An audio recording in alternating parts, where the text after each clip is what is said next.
In this piece of work I'll be describing the edit of the short film that has been made. To start, I'll be telling you about the software that we'll be using. The software that I'm using is called Avid Media Composer. This is a software application which is used to edit film and video into the masterpiece that you want to create. The technology that Avid uses is non-linear.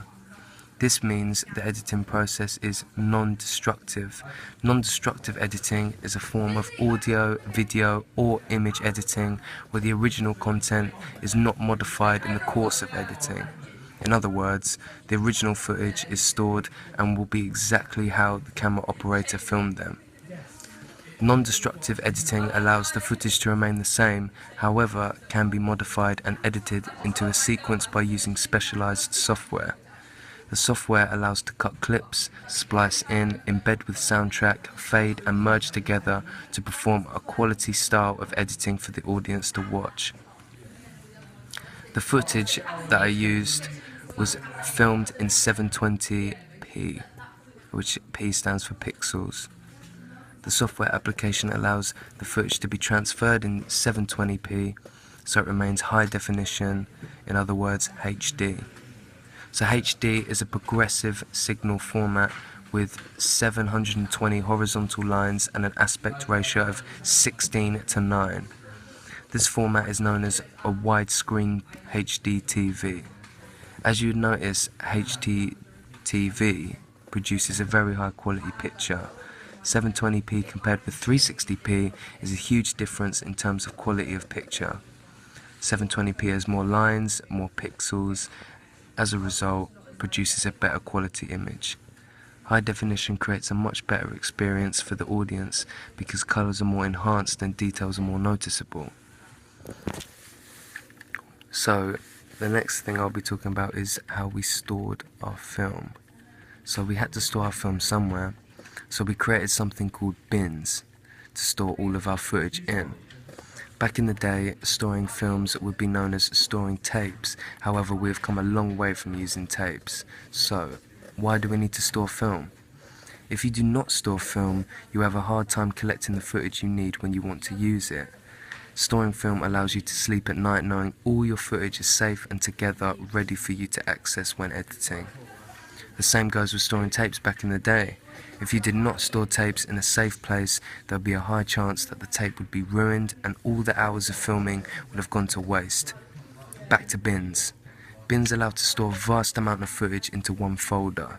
This makes it incredibly easy to differentiate footage for different scenes and to keep your footage in a safe place where you cannot lose them. So the software application that I'm using, Avid, has something called a hard drive or hard disk.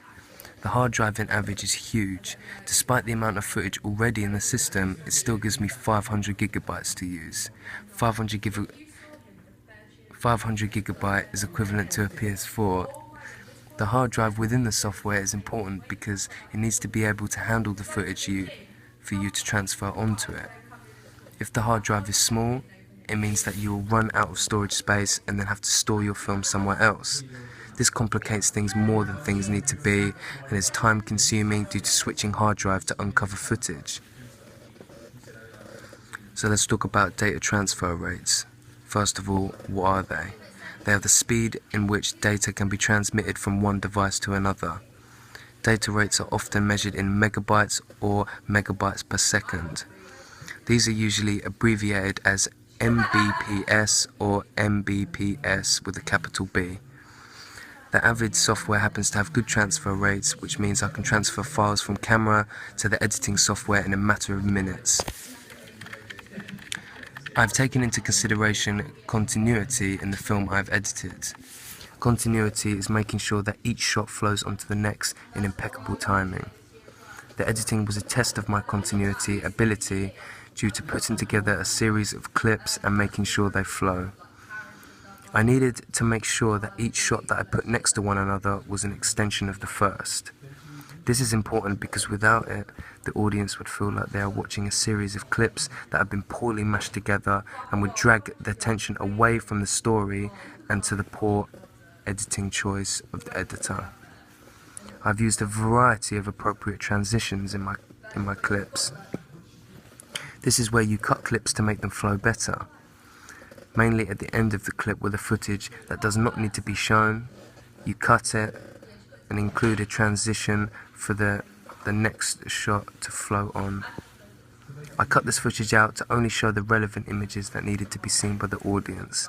Secondly, I used dissolving transitions. This is where the clips dissolve and falls into the next clip. This is effective because it helps each shot flow onto the next. Also, I used fading transitions. This made the transition from different locations much smoother.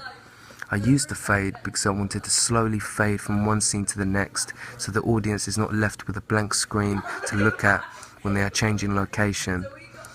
Also, suddenly being thrown into another scene with no time to digest information from the last one. In the edit, I used sound to create impact as well. I chose a soft, medium-paced electric acoustic guitar for scenes to create emotion within the scene. In my opinion, this made the scene more powerful because emotion brings out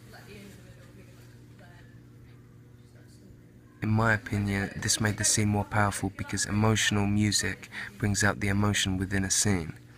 This benefited the edit because the music connected with the clips that the sound covered, and it created a deeper meaning for the audience to think about. I successfully synchronized sound and vision together for the audience to feel moved by the scene.